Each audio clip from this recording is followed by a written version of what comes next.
sinal da Santa Cruz, livrai-nos Deus nosso Senhor dos nossos inimigos, em nome do Pai, do Filho e do Espírito Santo. Amém. Amém. Hebreus capítulo 11, versículos do 24 ao 29. É uma palavra que nos fala onde nos leva a fé. O que a fé pode fazer por uma pessoa. Eu sei que você já vai ler aqui comigo a respeito de Moisés, mas Moisés é só um exemplo. O que está aqui é o que Deus faz com você se você tiver fé. Quando você tem fé, diz assim: pela fé, Moisés, já adulto, recusou ser chamado filho da filha de Faraó. Preferiu ser maltratado com o povo de Deus, a tirar proveito passageiro do pecado. Isto porque considerava a humilhação do Cristo uma riqueza maior do que os tesouros do Egito, pois ele tinha os olhos fixos na recompensa. Pela fé, Moisés deixou o Egito sem temer a ira do rei. Permaneceu firme, como se visse o invisível. Pela fé, ele celebrou a Páscoa e fez a aspersão com sangue, para que o exterminador dos primogênitos do Egito não matasse os de Israel. Pela fé, atravessaram o Mar Vermelho como se fosse terra seca, enquanto os egípcios, tentando fazer o mesmo, se afogaram. Palavra do Senhor. Graças a Deus. Graças a Deus. Pela fé. Graças a Deus. Tem coisas que na vida da gente, meus irmãos queridos, só pela fé. Igual disse aqui Santa Teresa d'Ávila para nós, nossa querida Teresa d'Ávila. Uma prova de que Deus esteja conosco. Uma prova de que Deus esteja com você. Não é o fato de que você não venha a cair, mas que você se levanta depois da queda. Aí está o sinal da presença de Deus. Que a gente fica pensando que se estamos com Deus, seremos infalíveis, não cairemos, ou se caímos é porque nós não estamos com Deus, porque nossa fé não existe, porque nós não estamos caminhando para a santidade, porque a gente, apesar de tudo, a gente cai. Está olhando errado. Me perdoa dizer para você, dessa forma, né, tão direta. Mas eu não digo só para você, o que eu digo para você, estou dizendo para mim também. A gente olha errado. Nós estamos olhando o avesso do bordado. Na sua família tem alguém que borda? A sua avó, a sua tia, faz aqueles bordados diferentes, antigos, lindos, maravilhosos. Esses dias nós recebemos aqui uma capa de almofada com passarinhos, todos feitos à mão, gente. Tudo bordado, linhas. Artista, né? É uma coisa dificílima de se fazer. De um lado você via cada espécie de passarinho, lindo, lindo, lindo. Mas do outro, você vê um emaranhado de linhas, de nó cego, sabe? Tudo cruzado, misturado.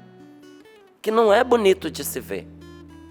Mas para que de um certo lado se forme a mais bela daquelas imagens, é necessário todo aquele intrincado de linhas, né, e de nós. Você está olhando do lado avesso. Você está olhando o intrincado de linhas, de nós, e por isso não está percebendo a belíssima imagem e semelhança que o Senhor está refletindo em você. Imagem e semelhança dele. Então, quando nós ficamos olhando para as nossas quedas, em vez de olhar que estamos nos levantando, nós estamos olhando errado. E não entendemos que é a fé que nos faz levantar a cada dia. Márcio, eu não sei se eu tenho fé. Tem se levantado depois das suas quedas? Tem recomeçado apesar de tudo? Tem confiado em Deus de verdade para valer? Então, meu irmão, vamos para frente. Uma prova de que Deus esteja conosco não é o fato de que não venhamos a cair, mas que nos levantamos depois de cada queda. Uma prova de que Deus está com você não é que você não tenha errado, ou que o sofrimento não tenha te abatido, ou que você em algum momento tenha caído prostrado e desfalecido. Porque mesmo as pessoas mais fortes desmaiam dependendo do golpe. Mesmo as pessoas mais fortes, às vezes passam mal até com remédio. Então, a prova de que Deus esteja com você não é o fato de que você tenha fraquejado, caído e até se sentido alguma altura desanimado. A prova de que Deus está com você é que você não desistiu. É que você está de pé. É que você se levantou. É que você está se levantando. É que você que estava caído ao ouvir esta palavra hoje, está entendendo que o Senhor te chama a ficar de pé novamente e está aceitando o desafio de se levantar. Amém, louvado seja Deus por isso. Tudo provém da fé. Por isso, olha, pela fé, Moisés já adulto, não era uma criança, ele recusou, ele sabia o que estava fazendo. Recusou ser chamado filho da filha de Faraó. É simplesmente o neto do rei do Egito, entende? Ele recusou o título de um príncipe do Egito, porque o filho da filha do Faraó é um príncipe do Egito. Mesmo que tenha sido adotado, mesmo que não tenha sido gerado, é o filho da filha do Faraó. E esse título ele recusou, porque ele preferiu ser maltratado com o povo de Deus a tirar proveito passageiro do pecado. Preferiu sofrer fazendo o certo do que tirar uma casquinha e melhorar a sua condição ou preservar o seu conforto, não é? Fazendo pecado, mantendo-se numa condição de injustiça. Entende? Então eu pergunto para mim e pergunto para você: o que você prefere na sua vida? Ser maltratado e para ser fiel a Deus? Ou recusar a Deus para poder manter o privilégio, o conforto, para ficar bem na fita com as pessoas, né? Para ter uma boa imagem, para ser aceito, para ser querido. Eu não posso me confessar uma pessoa... Quantas vezes eu ouvi isso na minha vida, gente? A pessoa ter a coragem de chegar para mim e dizer: Márcio, eu também acredito em Deus. Márcio, eu também sou cristão. Márcio, eu também tenho fé. Mas eu não falo porque não é bom para mim que eu fale. Eu não digo para as pessoas porque não pega bem para mim. Não pega bem. Não pega bem você dizer de quem você é filho. É você recusar as suas raízes, é você recusar a sua origem. E no caso de Deus, é você recusar o que existe de mais precioso. Não, de jeito nenhum. Preferimos sim ser maltratado caminhando com Deus do que longe de Deus ter uma vida de conforto. Mas só faz isso quem tem confiança em Deus. Entenda o que é a fé. Os apóstolos, depois que Jesus foi crucificado, entraram em pânico. Você pensa que diante da morte, sou só eu ou só você que entra em pânico? os apóstolos entraram em pânico. A gente acha bonito que os apóstolos estavam lá reunidos no cenáculo. Reunidos no cenáculo, tremendo de medo, tudo escondido. O que era o cenáculo? O cenáculo, a palavra cenáculo vem de ceia. Era a sala de jantar da casa da família de Marcos. Eles foram todos se esconder na casa de uma família. E ficaram fechados ali naquela sala porque eles estavam se borrando de medo. Entendeu? Mas de repente, quando esses homens que viram Jesus ser crucificado, toparam com Jesus ressuscitado, que apareceu para eles, e soprando sobre eles disse: para que tanto temor, para que tanto medo? Não tenham medo, que a paz esteja com vocês. E soprando sobre eles, concedeu-lhes o Espírito Santo, que foi confirmado naquele Pentecostes. Esses homens que fugiam desesperados, que abandonaram Jesus na hora da cruz, voltaram e começaram a evangelizar e se expuseram a todo tipo de perigo, de tortura e de morte. O único dos apóstolos que não foi assassinado foi São João. O que é que faz uma pessoa voltar para junto do lugar onde ela está jurada de morte e aceitar a morte sorrindo? A convicção, a certeza, a fé de que a morte não é o fim, de que Jesus ressuscitou e que Ele iria cumprir a sua promessa e por isso os ressuscitaria também. A fé faz impossíveis acontecerem e faz a gente ter força de realizar escolhas que sem ela nós jamais escolheríamos. Então diz aqui, olha, isto porque Moisés considerava a humilhação do Cristo.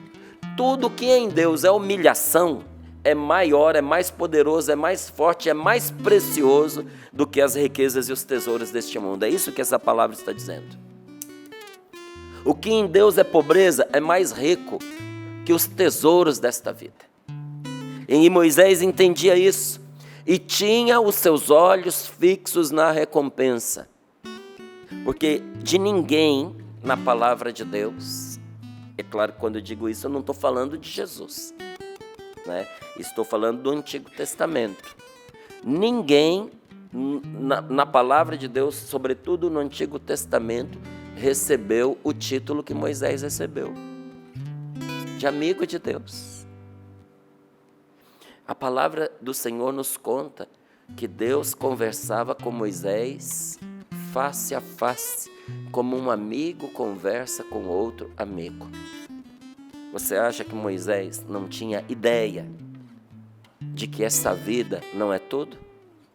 E de que a morte não é o fim? Moisés caminhou com fidelidade a Deus, sabendo que ele não entraria na terra prometida neste mundo. Para que tanto sofrimento? Para que carregar o fardo de um povo inteiro nas suas costas, se você tem a certeza de que você não vai entrar naquela terra prometida? Porque os olhos dele não estavam nesta terra prometida. É claro que ele queria entrar na terra prometida e ver o seu povo se estabelecendo, é claro que ele queria. Mas ele perdeu isso num momento lá que ele deu uma vacilada. E Deus avisou para ele que ele não entraria. E por que a motivação? Porque os seus olhos estavam postos numa terra mais preciosa e jamais passageira. Seus olhos estavam postos na eternidade. Por isso valeu a pena todo o sacrifício. Por que Moisés sacrificou tudo o que ele sacrificou? O sossego, o descanso, uma vida de peregrinação pelo deserto, com um monte de gente apurrinhando a cabeça dele. Ontem eu ainda estava estudando esta palavra, quando Moisés se preparou para morrer, e quando Moisés estava passando para Josué o seu legado, a sua missão, Deus deu a Moisés uma missão de compor um cântico anunciando que o povo que ele estava deixando entrar na terra prometida trairia a Deus.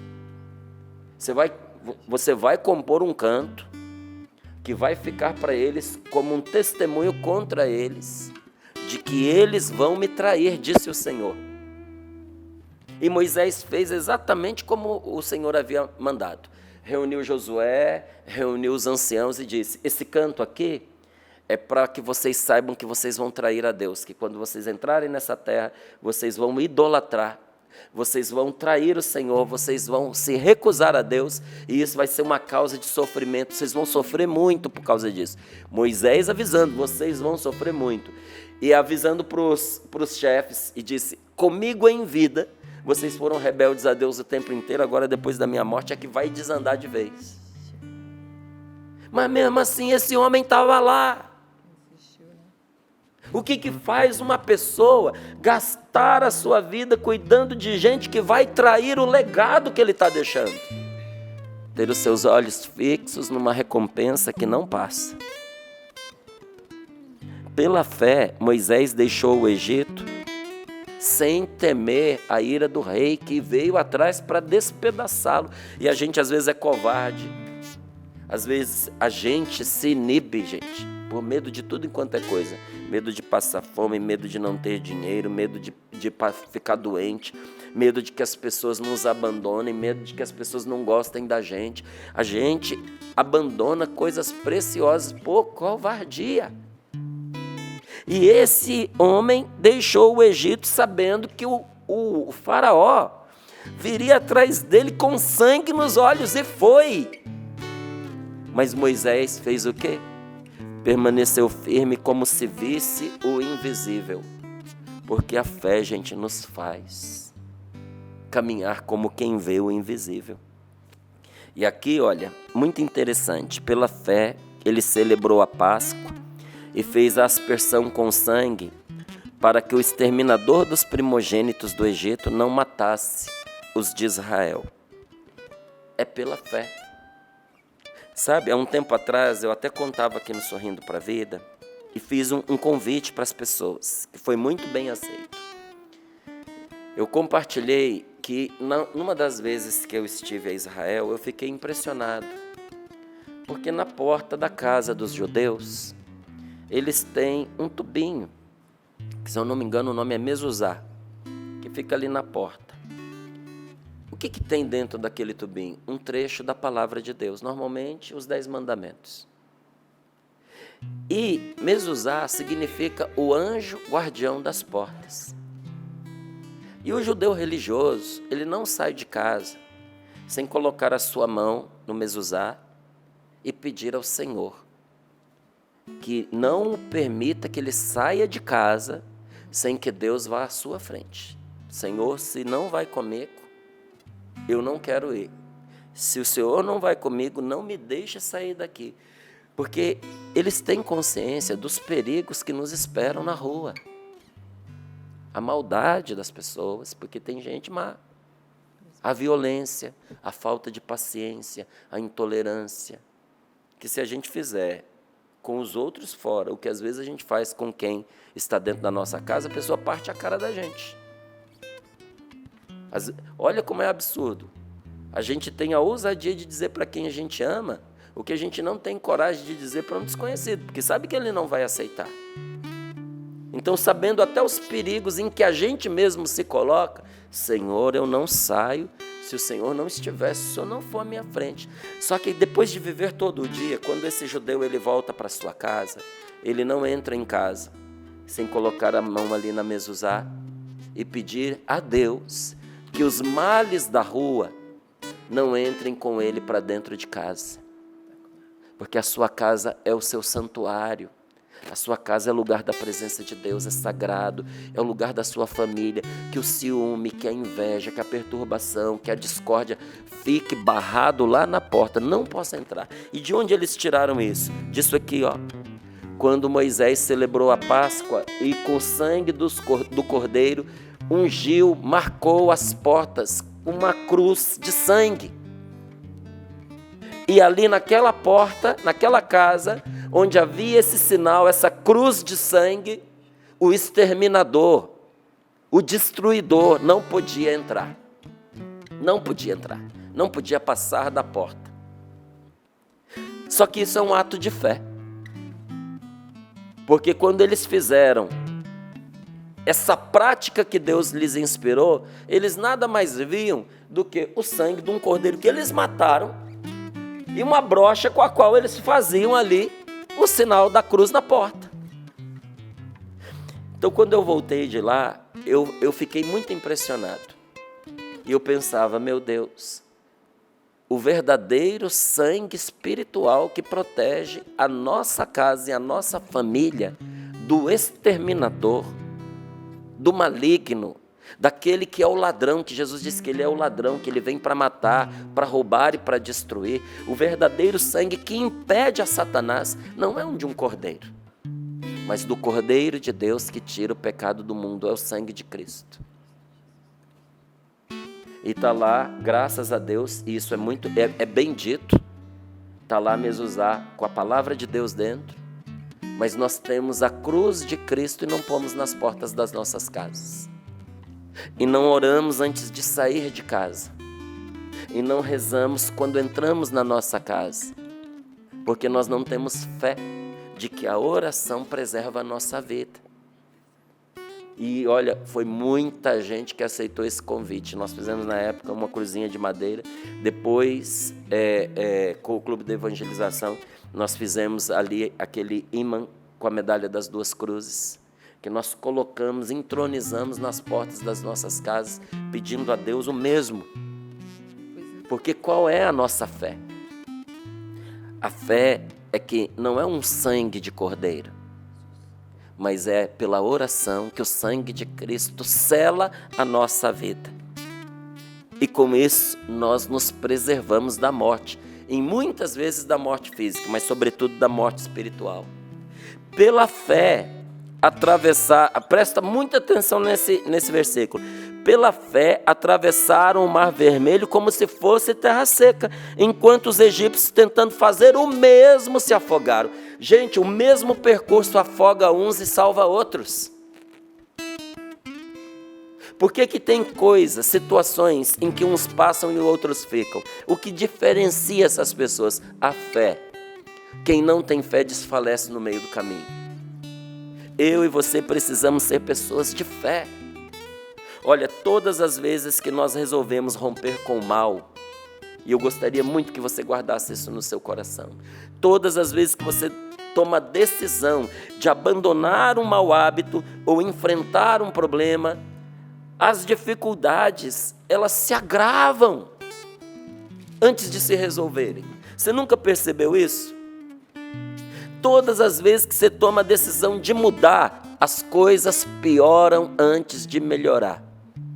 Porque aí o combate do inimigo contra nós se torna mais intenso. Porque ou ele faz isso ou ele perde. Então piora antes de melhorar e piora para melhorar. Até o nosso corpo é assim. Por que quando a gente está no processo de cura, às vezes a gente piora? Porque o nosso corpo pega todas as nossas energias para poder combater aquela infecção. Então a gente fica fraco, porque falta energia para outras coisas, porque a energia está investida na luta. Porque o corpo sabe que para sobreviver precisa lutar. Então, por favor, não desespere porque piorou. É que o combate está intenso e a luta é para que você sobreviva. Moisés preferiu ser maltratado. Foi maltratado porque o mesmo povo que ele tentava ajudar, sabe? O mesmo povo pelo qual ele se colocou nessas condições difíceis, esse mesmo povo se voltou contra ele e o culpou pela melhora da situação, pela piora, né, da situação. Porque quando eles saíram do Egito para poder buscar a libertação, primeiro eles tiveram que enfrentar o deserto, a falta de comida, a falta de água. Já não estava fácil. Idosos sofrendo pelo meio do caminho, gente doente. Eles eram escravos. A condição de saúde era difícil. Um sol fustigante. Mas além disso, o faraó com seus cavaleiros e com seus soldados vieram atrás para dizimar, para matar todo mundo. E eles entraram em desespero e colocaram a culpa em Moisés. E disseram para ele, não tinha túmulo suficiente no Egito para você vir nos fazer morrer no deserto? Eu preferia estar sentado lá do lado das minhas panelas de carne. Pelo menos no Egito a gente tinha carne para comer, alho e cebola para poder temperar. Que saudade, alguns falavam, dos meus alhos e das minhas cebolas. E você nos trouxe para morrer aqui no deserto comendo essa porcaria de comida que caiu do céu, esse maná que não tem gosto de nada. Primeira vez que caiu o maná, todo mundo ficou maravilhado. Tem gosto de mel, a gente dá para fazer bolo, dá para comer cru, dá para cozinhar. O maná era o céu aqui na terra. Depois de um tempo que eles se acostumaram com o milagre, tinha gosto de nada. Tinha um gosto nojento. Chamaram de nojenta a comida, o sustento que Deus dava para eles. Porque era nojenta, o sabor era ruim? Não, porque tudo com o que a gente se acostuma, a gente desvaloriza. Olha, é uma coisa séria a gente se acostumar com as graças de Deus. Quem se acostuma com as graças de Deus perece por ingratidão. E a vida do ingrato é uma vida sem sabor. A pessoa ingrata, ela tem náusea da própria vida. Não porque a vida seja ruim, porque ela é ingrata, para ela nada tem sabor. E Moisés enfrentou esse dilema, viu? De ser culpado pelo bem que ele fez. Já aconteceu de alguma vez na sua vida você fazer o bem às pessoas? Você trabalhar em favor delas? Você colocar amigos seus, conhecidos seus, à disposição de alguém da sua família para poder ajudar? E depois, no final, você ainda ser acusado de que você se beneficiou, de que você montou algum estratagema, algum esquema. Isso acontece, meus queridos, mesmo com as pessoas mais bem intencionadas. Você vai fazer o quê? Vai sentar no meio-fio e vai chorar? E deixar a vida passar? De jeito nenhum. Você se lamenta que você é rejeitado dentro da sua casa, é rejeitado na sua família, é rejeitado na sua comunidade. Vai se acostumando, porque essa é a trilha dos que seguem a Deus. Às vezes a pessoa olha, né, vou entrar numa comunidade com uma canção nova, porque é comunidade de amor e de adoração. Nossa comunidade Canção Nova é uma comunidade de amor e adoração. E quando eu entrar lá, eu vou ser amado como eu nunca fui na minha vida. Eu serei mais amado do que a minha família jamais me amou. E todo mundo vai gostar de mim, todo mundo vai me aplaudir. E quando eu tiver os meus esforços pela evangelização, todo mundo vai me apoiar. Você acha? Você acha que não tem ciúme? Você acha que não tem inveja? Você acha que não tem perseguição? Você acha que não tem contradição? De verdade, você acha? Você acha que dentro de uma comunidade como a Canção Nova, uma comunidade católica como tantas aí, uma congregação, na sua paróquia, você acha que quem trabalha, se empenha e por alguma razão se destaca, você acha que a pessoa não sofre com rejeição também? Presta atenção, abre os seus olhos. Toda pessoa que se destaca toma pedrada. Se você está tomando pedrada, eu gostaria de parabenizar você e lhe dizer parabéns, fica firme, significa que você se destacou e que você está fazendo alguma coisa certa. Não dão pedrada, gente, em quem não se destaca, não. Sabe? A pedrada vai para a pessoa que incomoda. E nada incomoda mais do que o êxito nas coisas que você faz. Sabe, quem faz besteira incomoda menos.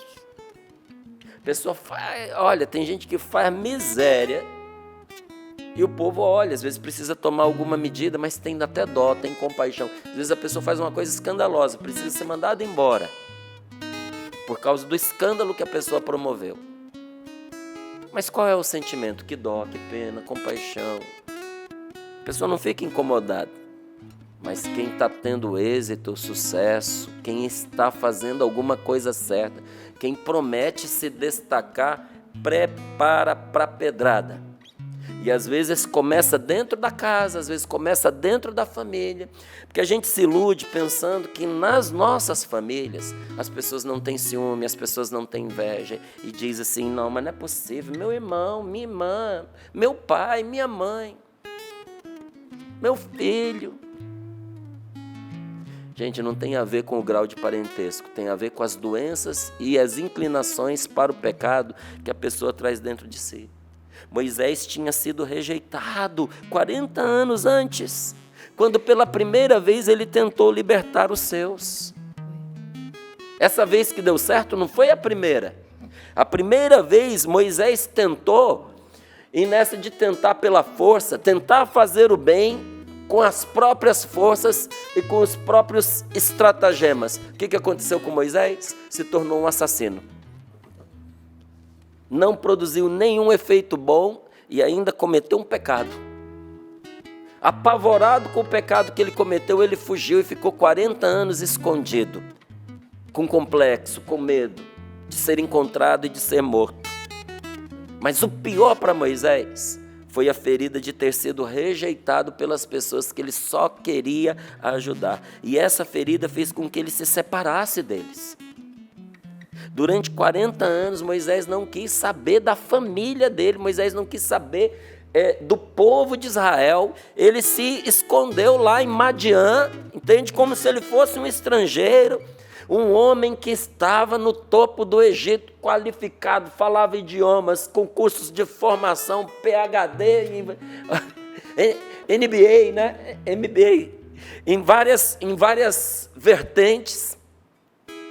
Agora o que acontecia com esse homem? Até gago ele ficou, de tão inseguro.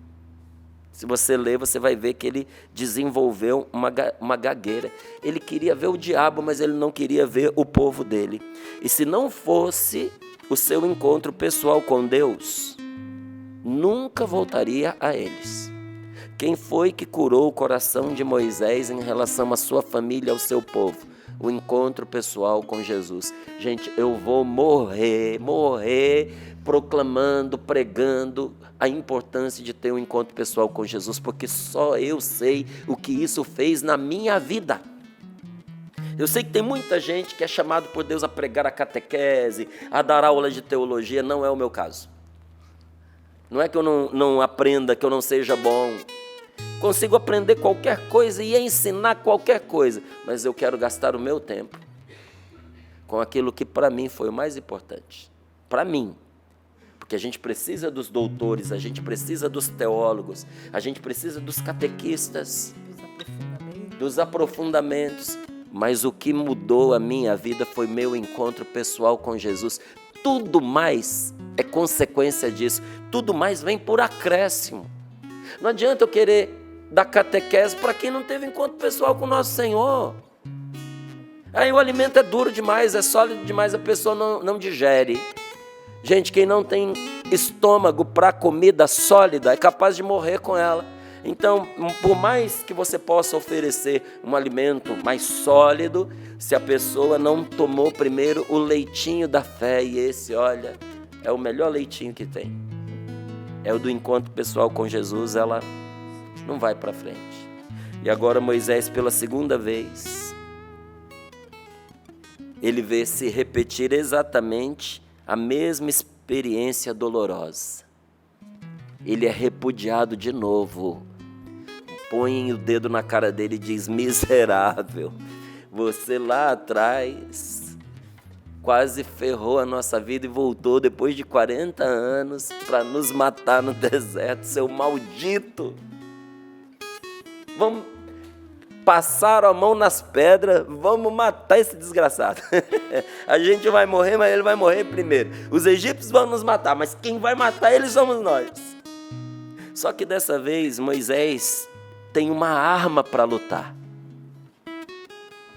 E aqui está o segredo. Aqui está o segredo.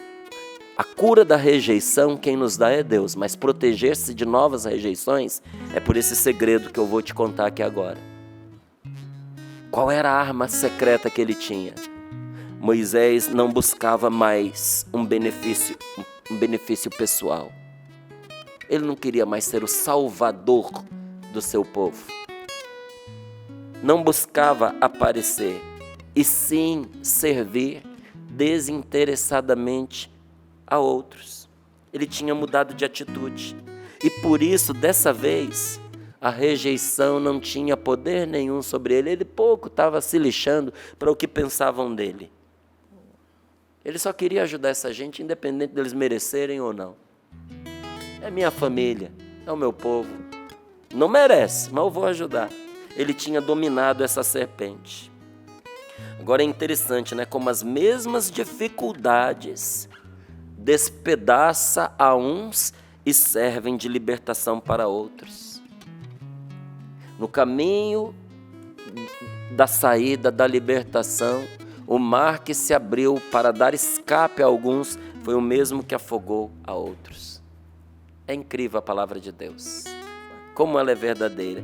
Moisés ali insultado não devolve a ofensa, mas ele vai com a sua dor diante de Deus e mostra as suas feridas para que sejam curadas. É isso que você faz quando as pessoas te insultam, quando as pessoas te magoam. Você leva as suas feridas diante de Deus para que sejam curadas.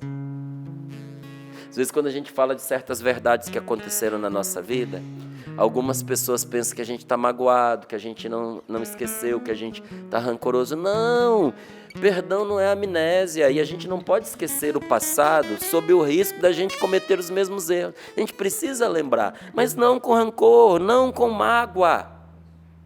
O que aconteceu na minha vida, gente, na minha história, eu não vou esquecer. O que aconteceu na sua vida, na sua história, você não vai esquecer. Mas isso não significa que essas coisas estão direcionando a sua vida para o erro e para o mal, se você levou as suas feridas diante de Deus para serem curadas. Quando nós somos curados, a gente consegue até rir da nossa história, rir do nosso passado. E Moisés faz isso, ele leva as suas feridas diante de Deus e então ele reclama com a confiança que um amigo tem no outro amigo e diz: Senhor, faz alguma coisa, porque eu fui te obedecer e até agora a situação só desandou.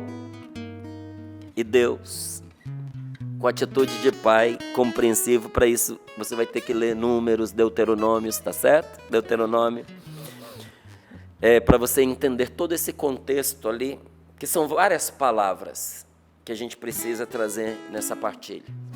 Não dá para citar um ou outro versículo. Deus, com a atitude de um pai compreensivo, a primeira coisa que ele faz é o que ele quer fazer com você agora. Ele sossega o coração atribulado de Moisés com uma carícia de esperança. Ele vira para Moisés e diz: não te preocupes, Moisés, pois verás o que farei com braço forte. O faraó vai deixá-los partir e, inclusive, vai lhes dar um mantimento para a viagem. Que interessante, né? Quando Deus ele nos diz que o nosso inimigo vai nos prover. Termino aqui contando para você uma história que vai te ajudar a lembrar disso. Diz que tinha um programa de rádio, igual esses da Canção Nova, que as pessoas ligam, participam e de vez em quando pedem oração por causa de uma necessidade que estava passando.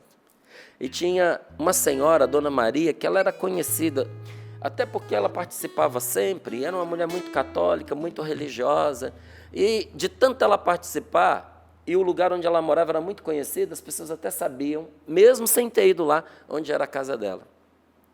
E aí, num dos dias, ela pediu: meu filho, eu peço que você reze, porque hoje tá difícil aqui em casa, eu não tenho dinheiro para nada, nem para comida.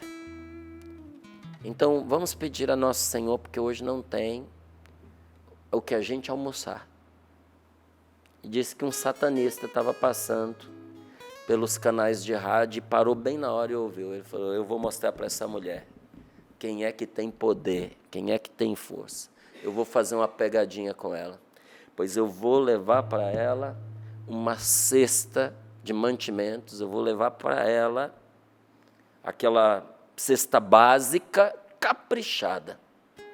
E quando ela estiver felizinha da vida, achando que foi Deus quem respondeu, eu vou estar lá na frente dela e vou perguntar: a senhora sabe quem mandou?